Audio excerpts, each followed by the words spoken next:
This one's a bummer because it's not like, what's worse than a movie being actually bad or being actually good is a movie being just a missed opportunity.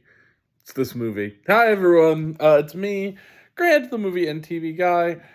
I am here with a quick out of the living room review for the film Pretty Lethal. Pretty Lethal is the latest action bonanza from 87 North Productions, and it's one of their sadly weaker efforts. It centers on a group of prima ballerinas, played by Maddie Ziegler, Lana Condor, Millicent Simmons, Avantika, and Iris Apatow. They are five prima ballerinas on their way to their this big thing, I believe in Russia. I believe this competition, when their bus breaks down and they come to this little hovel, and they soon find out that they are being held prisoner there and have to fight their way to freedom.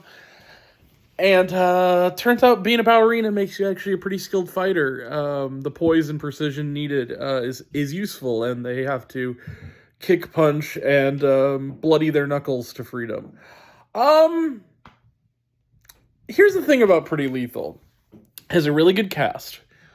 It has a neat premise, fun premise. It has moments of really solid action choreography, moments that really are fun, where they incorporate the ballet element into the fight scenes in a way that's fun. And this movie is not very good. Okay, let me put it to you this way. This movie's not terrible. It has its moments. There's individual bits here that I think are fine. This is a huge missed opportunity. It's missing something, and I couldn't think of it for a lot of the movie, and I think I figured it out. It's not that fun. Like, considering this premise and considering how inherently silly and fun you can have with it, this film really lacks has a serious deficit of humor. Like, this should have been more.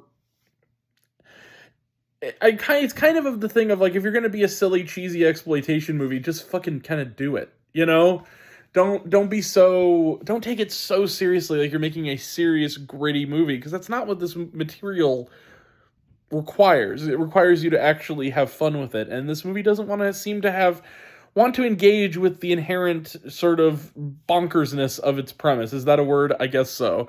Of its premise, in a way. And the other issue is we never really get to know these characters. Yes, this movie is quick on its feet. It's 80 some minutes. But we never get to know who these characters are. Like, okay, something like They Will Kill You, which is a movie I really liked. It was an action film.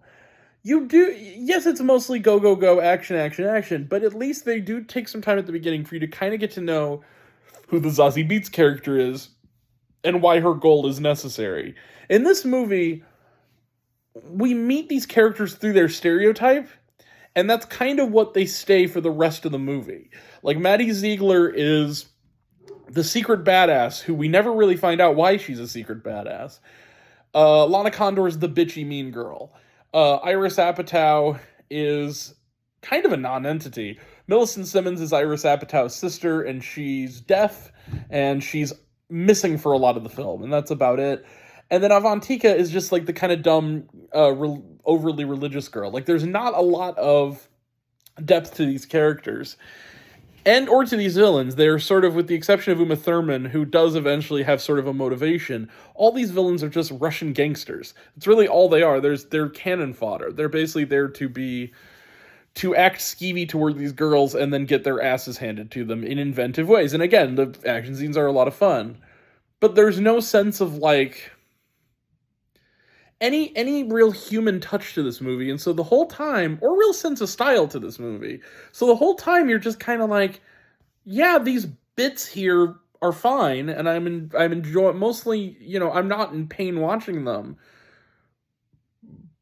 But it so doesn't want to. It almost seems like there's a mission statement to this movie on a filmmaking level of, like, we are making a movie that you're going to watch on Amazon Prime, which is where this is, and forget it almost immediately. And that's what I'm going to do. I'm going to forget I saw this movie in a month. I'm going to forget that this movie I even existed, and then eventually I'm going to happen to be looking through my analytics in a month or two to see how some of the videos are doing. I'm like, Pretty Lethal, what the fuck was that? Oh, right, the ballerina action movie that wasn't as good as the other action movie that had ballerina in its plot. That's from the same producers. I was really disappointed, you guys. I didn't hate this movie. I wouldn't even give it necessarily a negative review. I think that this is the epitome of, yeah, fold laundry to this.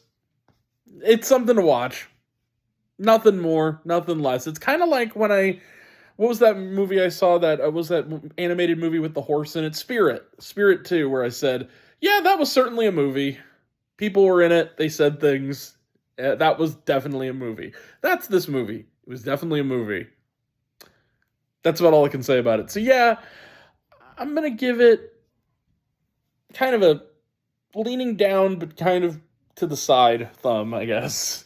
Not a thumbs up, not a thumbs down, just kind of in the middle on Pretty Lethal. It was a disappointment. But anyway, those are my thoughts. What did you think of Pretty Lethal? Did you like it? Did you hate it? Are you planning to see it? Are you not planning to see it? Did you like my take? Did you not like my take? Comment below. Let me know. We will be back tomorrow for a review of Forbidden Fruits, a new horror comedy starring Lily Reinhart and Victoria Pedretti.